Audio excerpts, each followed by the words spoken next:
This is the word. Now we're moving on to a very localized but a very tragic story. For those of you who do not know, and I guess most of you would not, I'm very passionate about animal rights and the welfare of animals, and Annika is as well.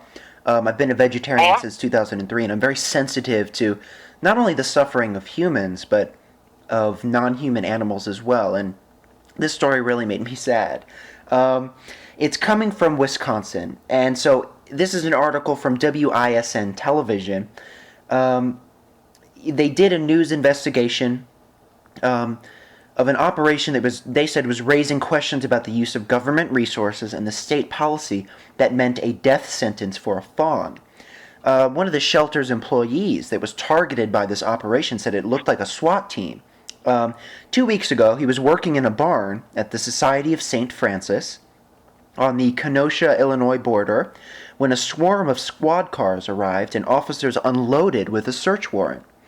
There were 9 DNR agents and 4 separate deputy sheriffs, and they were all armed to the teeth, as if they were going to raid a crack house or something. The focus of their search was a baby fawn, brought there by an Illinois family worried she had been abandoned by her mother. Now, in the video, one of the people who works there at the shelter said that they were going to transport this fawn to a shelter in another state where it was legal to facilitate such an animal in a matter of days. And they had it scheduled for the next day. Yeah, they had it scheduled for the next day. But I guess the state of Wisconsin had other plans, and during this raid, which they only knew about the fawn because some people had become informants, and I guess having a deer there, either they thought something sketchy was going on, or it just offended their sensibilities. They called the sheriff, and then the sheriff conducted surveillance, both by hiding in bushes and taking aerial photography. So they then implemented this raid. Instead of just... Well, you gotta love the aerial photography. They said that they were doing it at special angles so they could monitor the movement in and out of the barn. Like, did they have nothing else to do? Seriously? You're monitoring a baby... No, there's no crime in Wisconsin, apparently.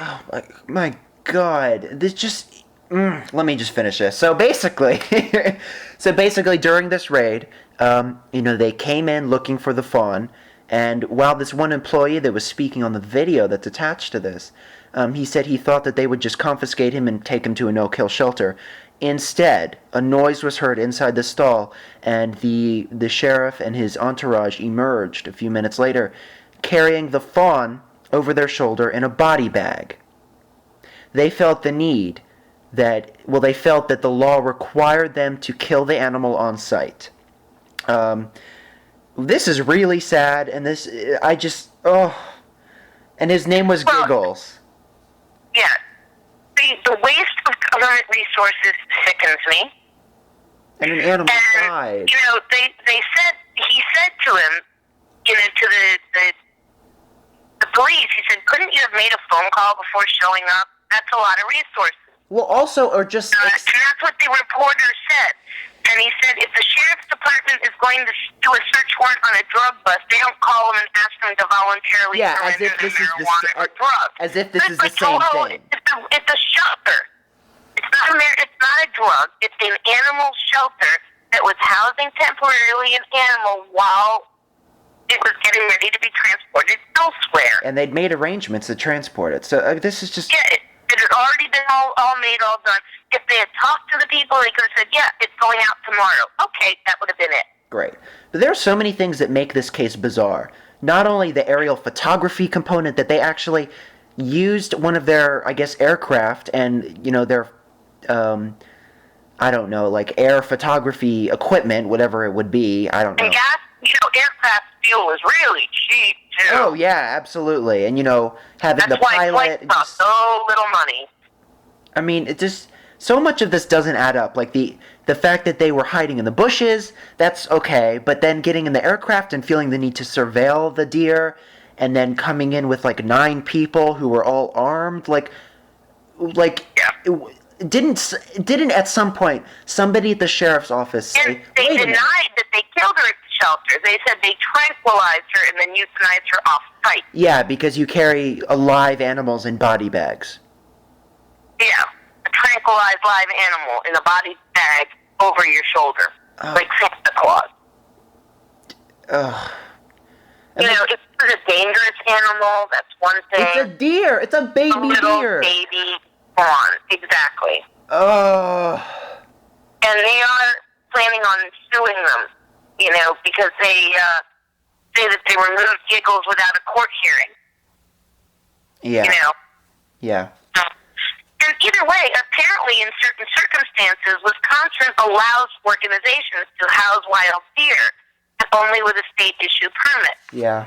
Now, again, it's a shelter. Somebody brought it in. You know, an animal shelter is not going to turn away an animal in need. Yeah. That's not what they do. No, that's not. Yeah. Even a dangerous dog, they will put and they will evaluate first.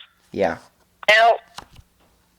I think I'm really wondering why, and I've never worked in law enforcement, but I would assume that there is this large herd mentality, but didn't anybody in the process of this, because this was a whole production, you had staff on the plane, 9 people, somebody hiding in the bushes, didn't anybody stop and say, wait, this is ridiculous? You know, you can say it, but you could also be risking your job, and, you know. Oh, my God. It is a very herd mentality, you know, brothers in blue. Mm-hmm. A little person with a big attitude trying to show his superiority. Over a fawn? No, over other people. Over the people in the shelter, yeah. The people in the shelter, his underlings, whoever, he wanted to make a point.